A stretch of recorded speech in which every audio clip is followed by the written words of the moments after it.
Hi, my name is Jamie Edmonds. You may know me from my 20 years in TV news, more than a decade at WDIV in Detroit. I'm Jamie Edmonds. Or you may have heard my voice for the past 3 years on the historic WJR 760 on the morning show. It was so fun to wake up Sunday morning, get ready, watch this game. I have told other people's stories for years. It's time to tell my own. I was diagnosed with breast cancer in February 2026. I am in the thick of the fight. Since that terrible phone call, angels have propped me up and supported me, starting with the two in my household, my husband Ryan and my daughter Olivia. Then the circle expanded to so many people, so many angels helping me get through this. That's why I named this podcast Angels Along the Way. I will talk to folks who treat this awful disease, those who console, those who assist, and those who inspire.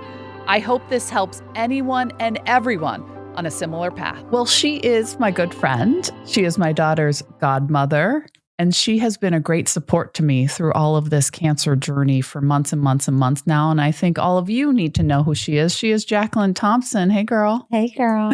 How are you? I'm okay. I've been asking you to come on my pod, and here we are. Lucky me.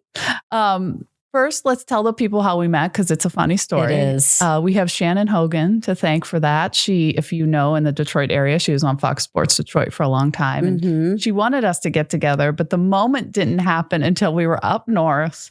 Picture this. I'm struggling with the camera and the tripod and the microphone, and I'm trying to cover the Red Wings. And then here you come. No, I was working at Fox Sports Detroit at the time, also with Shannon, behind the camera in sales. Yeah. But I saw you struggling with your equipment, and naturally, girls got to look out for one another, especially in sports. But we were up north. Yeah. Red Wings training camp. It was a beautiful day. You had some interviews you had to do. So I said, great, let's just, kind of team up.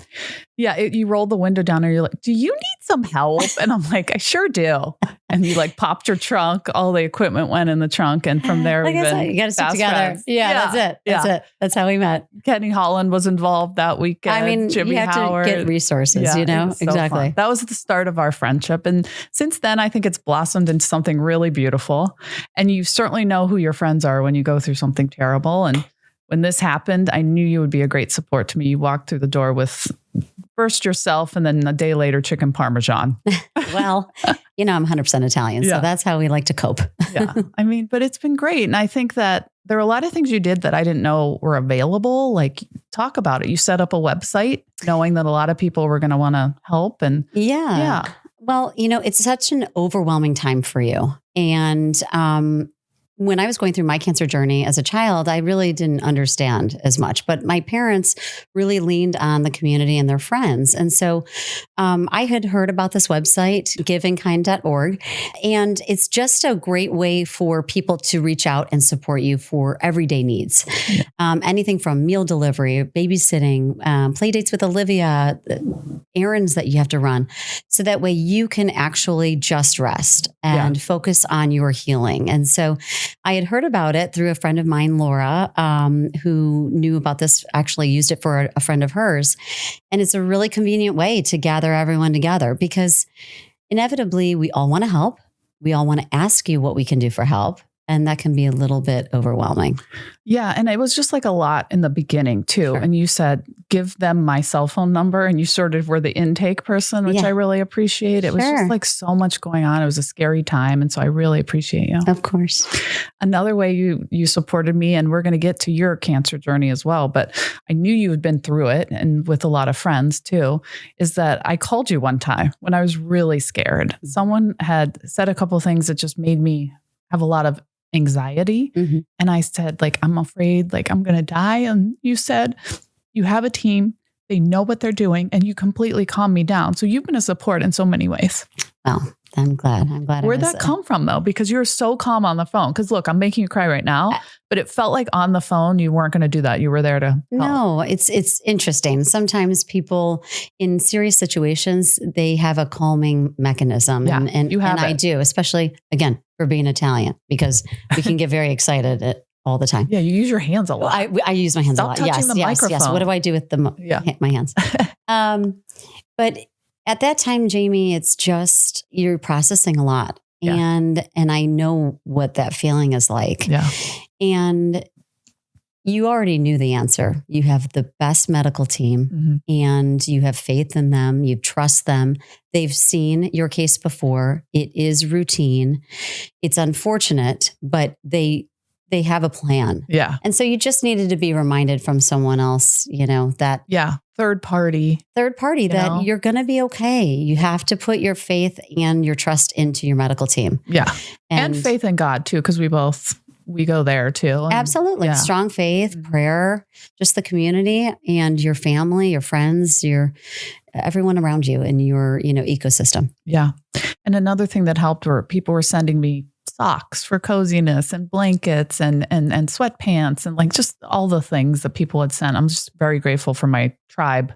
Yes, that's right. Yeah. It is a tribe, it's things that comfort you. Small things that are very meaningful. Yeah. And you took Olivia for me, which what greater gift is that? Like she's the light of my life for me. But yes, I got to spend a lot of time with her, which is nice. Sleepovers at Aunt Jacqueline. She loved it. So a lot of support coming from you to me. And I really appreciate that. And so, you kind of know what's going on here in this cancer space, unfortunately, because you came to your household so early. I just cannot get over the story. And as a mom now, I think of your mom going through it, but tell the people.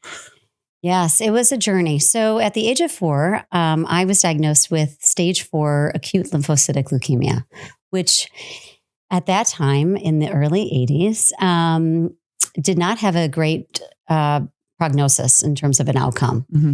And you think about a mother's intuition. I have an older sister. She's 5.5 years older. And just one day, my mom noticed a bruise on my knee the size of a quarter. Really, you wouldn't think anything of it. But, I play with dolls. I wasn't roughhousing or anything like that. And it's just a woman's intuition, mother's instinct. And thank goodness for her. Yeah. And she took me into the pediatrician. They did a blood test, and unfortunately right there, they had to call my father from work. And it was a very horrible, tough, excruciating time. What did you know as a 4-year-old? I'm sure you knew it was not good. No, it was bleak. It was bleak because there's a lot of, physicians in white coats coming in and everyone's rushing around and a flurry of activity of trying to find out when, what, whom, how, what to do next, where to go. Yeah. And so I just remember I remember that being at the physician's office.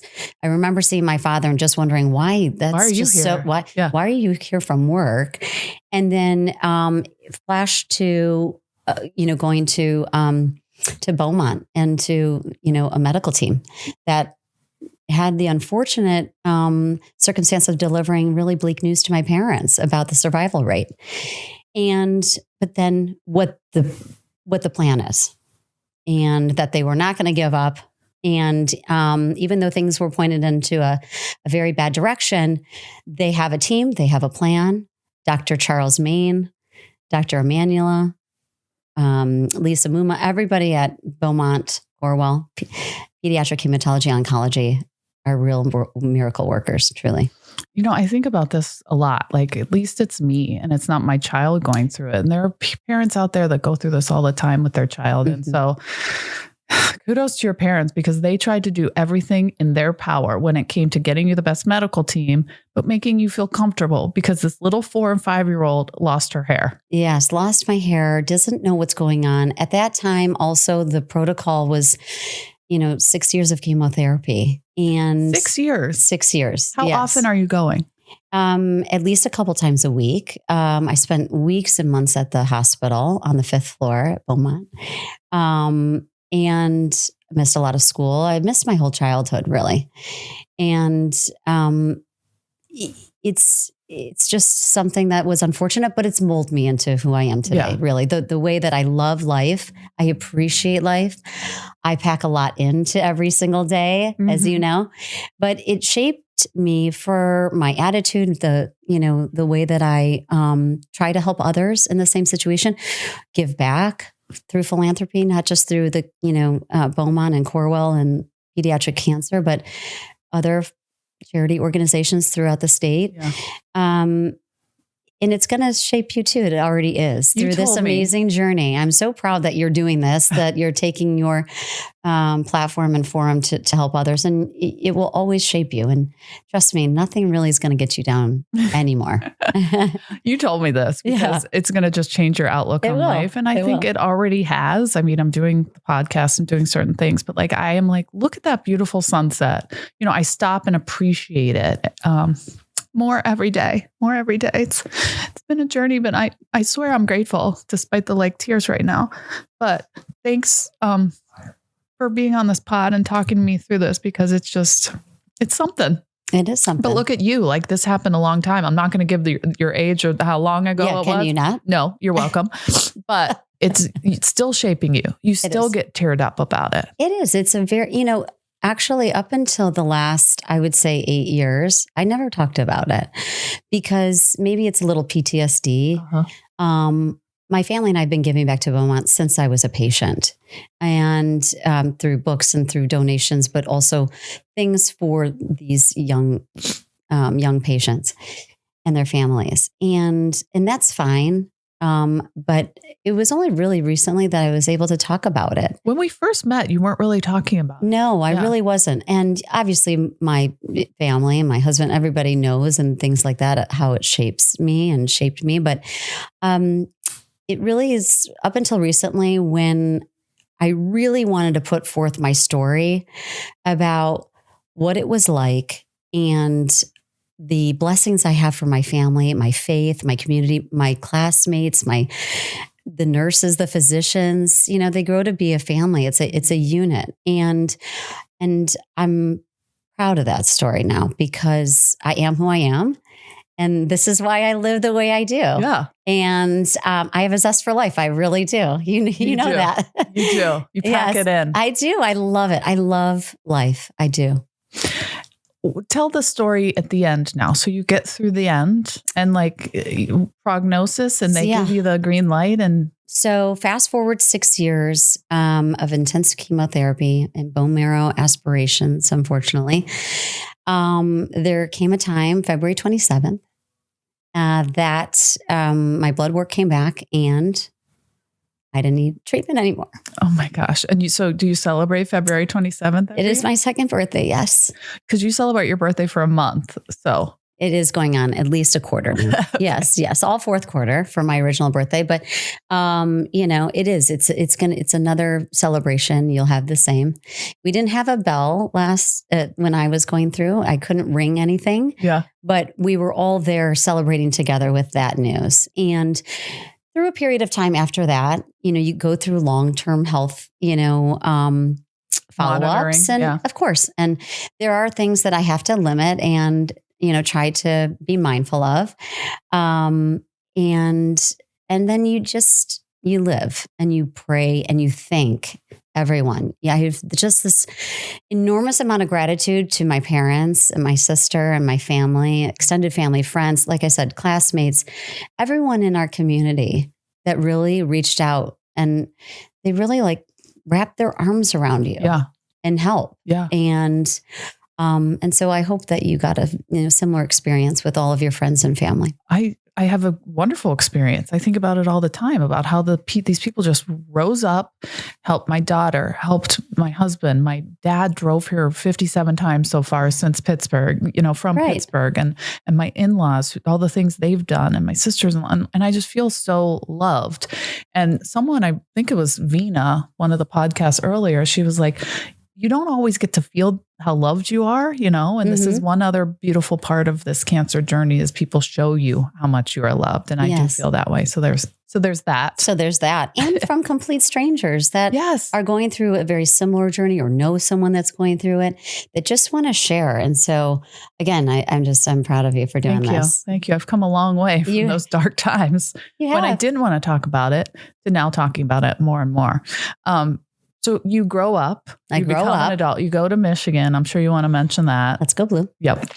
and you become a successful person in the community, but you still think about little Jacqueline and the things that you do. And one is you give back to Beaumont. You love the Moonbeams for sweet dreams. Yes. You get a lot of toys for the kids. And what else do you do? Yes. There's the golf outing.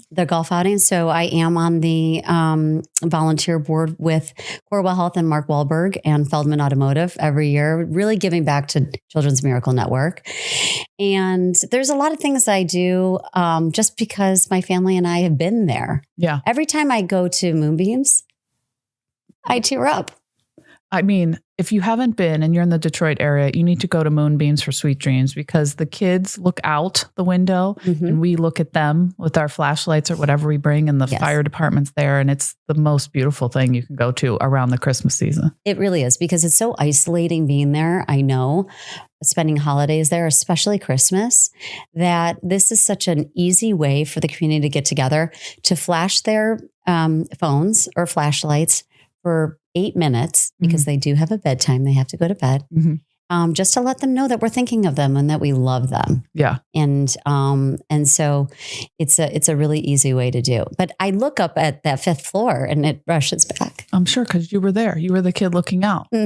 There's just so many advancements in science and everything to care for the kids, but also this like support system. I'm sure it's great as a little kid to look out and see those flashlights. Yes, I'm sure it does cheer them up. Yeah. It does, and they look forward to it. The other thing that we do, we've been doing since being a patient at Beaumont, is giving back books, toys. Again, it can be very boring being in a hospital room all day, every night. And they've made a lot of advances, right? But it can still be kind of daunting. And so my family and I, my husband, my sister, my parents, and the community, and all my friends, every year we do a toy drive at Christmas time to deliver to the kids that are stuck there. And so we've filled up the waiting room at Beaumont Hematology Oncology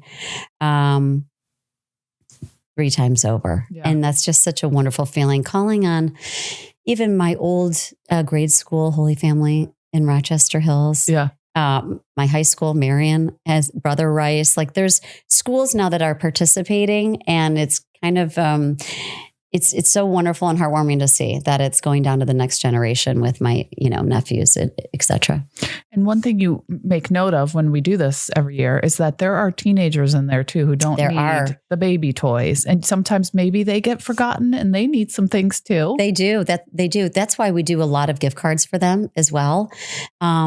Even if it's for Uber Eats or, Netflix, anything. So they can feel some love to Amazon, of course. Yeah. Just so that they can feel some love too. Yeah.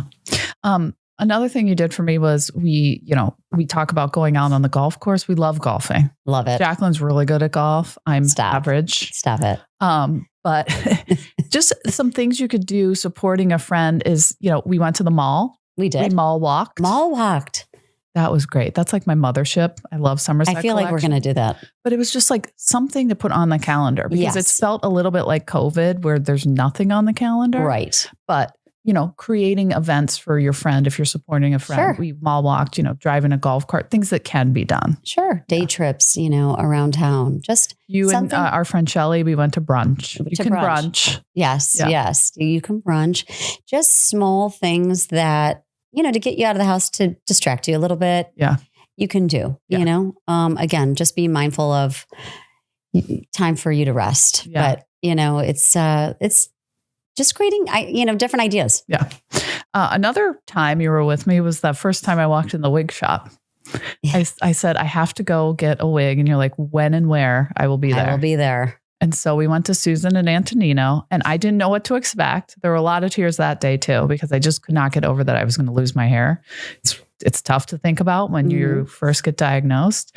And so we walked in that private room, and you were kind of shocked. I was really shocked. I was blown away with such happiness, actually, because when I lost my hair at the age of 4, my family, we had the resources to go out and get wigs. And at that time, there were only synthetic wigs available. There were only adult synthetic wigs available, nothing for a child.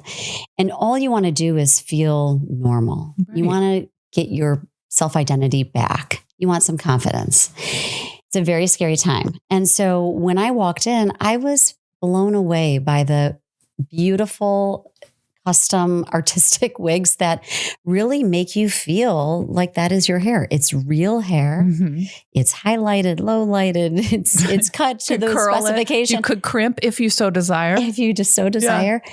But it just makes such a world of difference to be able to give you that as an option for confidence. Yeah. Now, we were crying. I know you were crying with me, but I felt like you were thinking a little bit about yourself too, because there just was no option. And it's funny sometimes when you tell this story, but I'm sure going through it wasn't funny. Yes, I can talk and laugh about it now. Yeah. My family can as well. But back then, as a 4-year-old, again, my parents tried to go anywhere they could. And they did. And the wig that I was given and my parents purchased resembled Bob Ross or at that time, maybe Dolly Parton. It was very full. and I remember my parents, it was devastating for them and for me because it didn't look like me. It didn't feel like me. It was hot. It was uncomfortable. And they're trying to do everything they can just to make me happy. Yeah. And they shared with me they got it cut 3 times, just try to fit it to, my your little face. Head. Yeah. And it was just not going to work. It wasn't going to work. Yeah. But it was better than nothing. And I didn't end up wearing it all that much. I ended up doing scarves and baseball caps. Yeah. I am such a big sports enthusiast. So that worked out for me. But there were very limited resources. And then after that, there was another time where, another wig shop and opportunity came in. And so we sought after that and to see what they had. And it was a little better, but still it wasn't real hair. It was... You couldn't really do much with it. And it still felt overwhelming. It didn't feel like me. It didn't feel like the picture my parents took of me at 4 years old before they knew that I was going to lose my hair. Yeah. I mean, again, this is something I've not thought about as an adult going through this, is that are there options for kids? I mean, who knows? Right. Who knows? Oh, who knows? That would be so upsetting for you, obviously. But your mom, again, think of it through a mom's eyes, like wanting to do everything possible. Because my daughter is almost 4. Mm-hmm. Your goddaughter is almost 4. And that's when you were diagnosed. I cannot imagine that. Mm-hmm. Yeah. My parents are very strong. Very strong. To this day. Do they still think about those times? Oh, they do. They do. Yes. As I was gathering pictures for this amazing opportunity, there were some tears shed. There were some stories told. There were a few laughs about this wig in particular. Yeah. But again, my mom shared, she goes, you were devastated and we were devastated for you. Right. Because it doesn't feel like you. Right. You don't have the confidence or the self-identity that you did as a 4-year-old. And so that's why I really want to create an option for anyone going through cancer. Well, you and I have talked about this, like ever since I got Samantha. I love her. Like she makes me feel like myself. Mm-hmm. And though I've been very public with this, people who don't know if I'm wearing Samantha don't know. Mm-hmm. And if you want that, you have that. You look like yourself. I can style it. I can curl it. I could take it to the Backstreet Boys concert. You can. And she thrived there. Travels well. She thrived. Yes, it travels well. But it makes me feel like myself. And so I have been talking to you and I'm just like, I want to do this for someone else. And you're like, I think that's a great idea. Mm-hmm. Yeah. Yes. And so we've come up with a plan. We have come up with a plan. What's the plan, Jacqueline? The plan is that my husband, on behalf of my husband and I, we would love to gift a custom wig to someone who really needs it. Because of this amazing journey, our friendship, we're very proud of you. Thank you. And we want to partner with you to do that. And also through Gilda's Club. But we have created, Matt and I have created an opportunity, an organization called STRAND and Fight. It's a great name. STRAND and Fight, a gift of a custom wig and support in every strand. And it really is. It's an easy way to show someone that you care, that you know that they're going through something. And we're just really excited about it. So we're going to launch it today on your podcast. Yeah, let's do it. Let's do it. I've wanted to do this for a while. And now if they didn't have the opportunity to go through it like the way I did and sit in Susan's chair and now they can, I mean, what's better than that? Exactly. And they'll have us, they'll have an extra support system. I love it. I love it. I love it. All right. Well, I mean, where do you go from here? I was going to ask you, you've touched on this a little bit, like, how are you different now? But you're definitely different, right? I'm definitely different. Again, it's given me a platform to talk about and giving me the strength to comfort others, especially someone so close to me, right? And I've had other friends that are going through it as well. And it allows me to be that stable force for them, for you. And also for people I don't know. And now we have a really great way to help children, women, men, anyone that's going through it. That's a good thing. We haven't asked Susan this. Like for this initial one, Susan and Antonino is going to help us. Yes. Gilda's Club of Metro Detroit is going to help with submissions. And we have a whole team. We're ready to do this. Yes.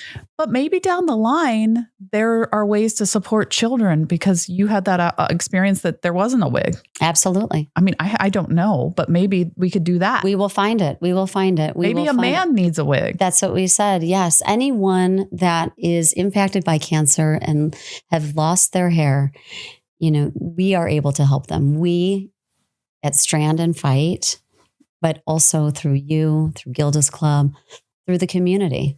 And we're really excited about this. I'm very excited about this. Matt and I are really energized and passionate about helping others. And we're doing this together. I'm really excited about it. I'm very lucky to know you and Matt, as my daughter calls him Uncle Matt. Yes. I'm lucky to know you guys because you've supported me through good times and it's a terrible time, but I'm just so lucky. And look at all the good that's coming out of it. Exactly. Yeah. All right. We love you. I love you too. And we're excited about this. We are happy. I swear. We are happy. Crying. We're happy. Happy tears. Happy tears. Happy trees. Who knew that like when you stopped that car, rolled the window down, to help me in that time, that we'd be sitting here and you're helping me in this time. I mean, just so crazy how life comes at you fast, as Ferris Bueller says. And it does. If you don't stop and enjoy it for a while, you may miss it. Jacqueline Thompson, thank you for joining me on my podcast. My pleasure. Thank you for being a great support to me during cancer and my family. And I appreciate it. And let's go get that wig to someone. Let's go do it. I love you. Love you.